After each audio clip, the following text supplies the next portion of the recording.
안녕하세요. 축진먹입니다. 리버풀의 반다이크가 리버풀과 2년 재계약을 체결하면서 또 역사적인 행보를 가져가고 있습니다. 반다이크는 2027년 여름까지 재계약을 하게 됐고요. 이번 시즌 제외하고 25, 26, 26, 27 이렇게 두 시즌 리버풀과 더 함께 하게 되었습니다. 주급은 35만 파운드 정도로 추정이 되고 있고요. 약 6억 6천만 원 정도입니다. 센터백으로서는 아주 독보적인 주급을 받고 있다고 볼 수 있겠고, 전 세계로 따졌을 때도 센터백 치고는 최상위권의 주급이라고 볼 수 있겠습니다. 일단 반다이크가 리버풀에서 어떤 업적을 이뤘는지 보도록 하겠습니다. 반다이크는 리버풀에서 통산 314경기 27골을 득점했고요. 센터백 치고도 상당히 많은 득점을 했습니다. 그리고 챔피언스 리그, FA컵, 리그컵, 슈퍼컵, 커뮤니티 실드, 클럽 월드컵, 리버풀에서 들 수 있는 우승컵의 종류는 거의 다 들어봤다고 해도 과언이 아닙니다. 그리고 또 발롱도르 2위를 달성한 적이 있고요. 월드베스트, 리그베스트는 여러 번 선정이 된 적이 있습니다. 그런데 저 개인적으로 가장 충격적이라고 느꼈던 거는 이 발롱도르 하는 시즌이라고 느꼈고요. 그때는 축구 모르는 사람이 봐도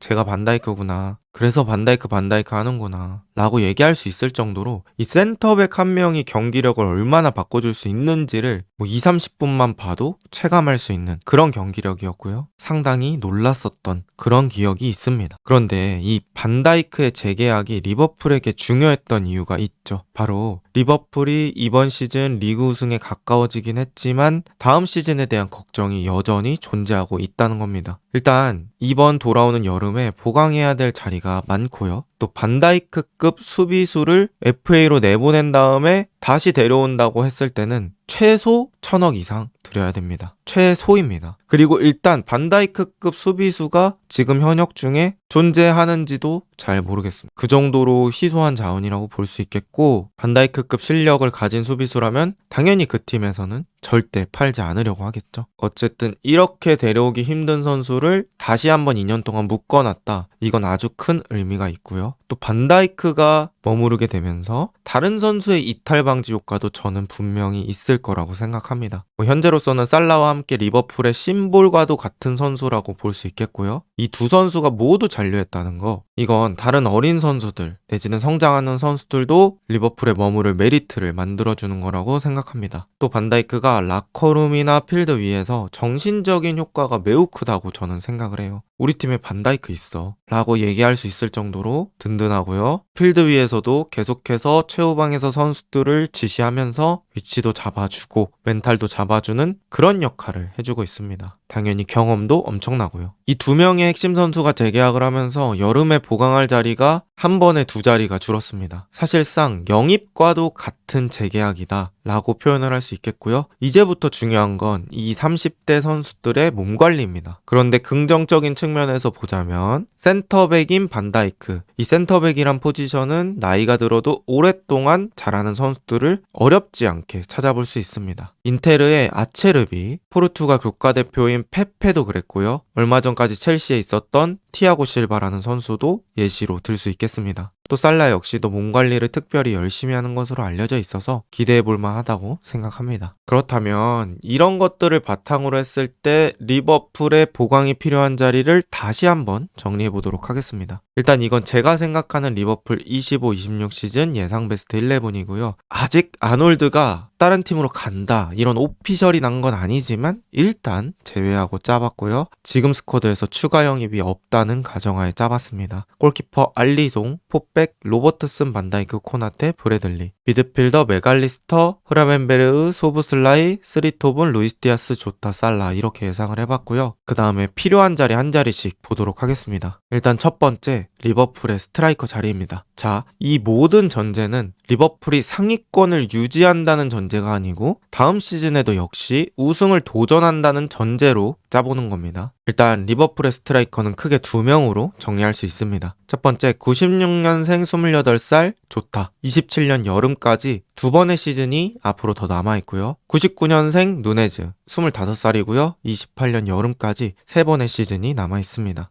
이 두 선수 다른 팀에서 봤을 때는 나쁘지 않은 거 아니야? 라고 얘기할 수 있겠지만 제가 생각했을 때는 우승을 노린다면 이 선수들보다 더 나은 스트라이커가 필요하다고 생각합니다. 그리고 그리고 저 개인적으로는 이 두 선수 중에는 상품성이 더 높은 건 누네즈라고 생각하거든요. 나이도 어리고 또 스타성도 있는 편이고 다른 팀에서는 내가 감독이면 한번 살려볼 만한데 라는 요소들을 충분히 가지고 있는 선수라고 생각합니다. 그래서 둘 중에 한 자리는 정리하고 조금 더 높은 클래스의 선수를 영입하는 것이 필요하지 않을까라는 생각입니다. 그 다음 자리는 리버풀의 레프트백입니다. 먼저 리버풀의 레프트백은 2명, 로버트슨과 치미카스로 볼 수 있는데요. 로버트슨은 94년생, 31살이고 26년 여름까지로 계약이 되어 있어서 한 번의 시즌만 남아있는 상황입니다. 그리고 치미카스 96년생, 28살이고요. 27년 여름까지 되어 있고 두 번의 시즌이 남아있습니다. 지금 상황은 확실히 감소한 좌풀백들의 퍼포먼스가 느껴지는 상황이고요. 특히나 이 로버트슨은 몇 년 동안 리그 베스트급의 활약을 보여준 선수기 때문에 이 기량의 하락이 조금 더 느껴지는 것 같습니다. 그리고 둘 다 나이가 있기 때문에 장기적인 대비가 필요하다고 생각합니다. 리버풀은 시즌 중에 본머스의 케르케즈라는 선수가 계속해서 언급이 되고 있죠. 그래서 레프트백 역시 이 두 선수 중에 한 명이 정리가 되고 나이도 좀 어리면서 향후 5년에서 10년 정도를 책임져 줄 수 있는 레프트백이 필요하지 않을까라는 생각입니다. 그 다음은 리버풀의 라이트백입니다. 이 자리는 사실 빼박입니다. 물론 머리를 좀 굴려볼 순 있어요. 그거 한번 얘기해 볼게요. 일단 브래들리 03년생 21살이고요. 27년 여름까지 두 번의 시즌이 남았습니다. 저는 크게 한 3가지 정도를 생각해 볼 수 있을 것 같아요. 첫 번째,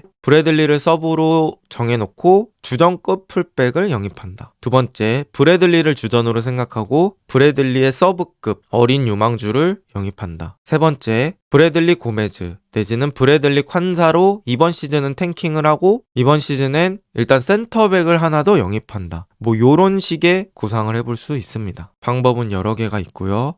이 라이트백이 어떤 컨셉인지도 중요할 것 같아요. 그래서 아놀드가 나간다면 이 아놀드의 공백을 리버풀이 어떻게 처리할지가 또 중요할 것 같습니다. 그리고 리버풀이 또 욕심을 내보자면 추가 보강해야 되는 위치가 더 있긴 합니다. 일단 반다이크 코나테 이렇게 두 명이 1, 2옵션이라고 가정을 했을 때는 센터백 3옵션이 조금 더 매력적인 선수가 필요할 것 같고요. 센터백 라인에 왼발잡이가 없기 때문에 이왕이면 왼발잡이에 대한 영입이 있으면 좋을 것 같아요. 그리고 코나테 역시 계약 기간이 많이 남진 않았거든요. 그래서 이 코나테의 잔류에 대한 의문 이런 것도 여전히 있는 상황이라서 이 센터백에 대한 보강도 생각을 해봐야 될 것 같고요. 흐라벤베르에 대한 서브 선수도 생각을 해봐야 될 것 같습니다. 엔도라는 수비형 미드필더가 있긴 해요. 하지만 흐라벤베르하고 엔도 플레이 스타일이 조금 많이 다르고요. 아르네 슬롯도 흐라벤베르의 완벽한 서브라고 생각하고 있는 것 같진 않습니다. 그래서 흐라벤베르를 좀 쉬게 해줄 수 있는 그런 선수에 대한 영입이 필요하고요. 창의적인 미드필더 역시 있으면 좋을 것 같습니다. 물론 메갈리스터가 가끔 창의적인 모습을 보여줄 때도 있으나 제가 말씀드리는 건 브루노 페르난데스, 케빈 더브라이너, 웨데고르 이런 팀의 공격적인 창의성을 불어넣어줄 수 있는 유형의 미드필더를 얘기하는 겁니다. 그리고 또 왼쪽 윙어 루이스 디아스와 학포가 있지만 조금 더 욕심을 내보면 이 자리도 업그레이드하는 게 어떨까라는 생각은 존재할 수 있습니다. 결국에 이런 상황에서 이 슬롯이 다음 시즌은 어느 정도 지원이 있을 것으로 예상이 되는데요. 이번 시즌은 사실 슬롯이 지원받은 게 거의 없다고 봐도 무방할 것 같아요. 키에사를 영입하긴 했지만 키에사는 사실상 실패에 가깝다고 봐야 될 것 같고요. 마마르다슈빌리도 다시 재임대를 갔기 때문에 얼굴도 보지 못했고요. 흐라벤베르라는 선수를 개조해서 이번 시즌은 성과를 냈다라고 보시면 될 것 같고 이 슬롯이란 감독이 감독으로서의 역량, 프리미어리그에서 통하는 건 어느 정도 보여줬기 때문에 이 지원받은 슬롯이 다음 시즌 어떻게 플레이할지도 기대가 되는 상황입니다. 살라와 반다이크를 재계약한 슬롯, 과연 새로운 업적을 쓸 수 있을까요? 이번 영상은 여기까지입니다. 좋은 하루 보내세요.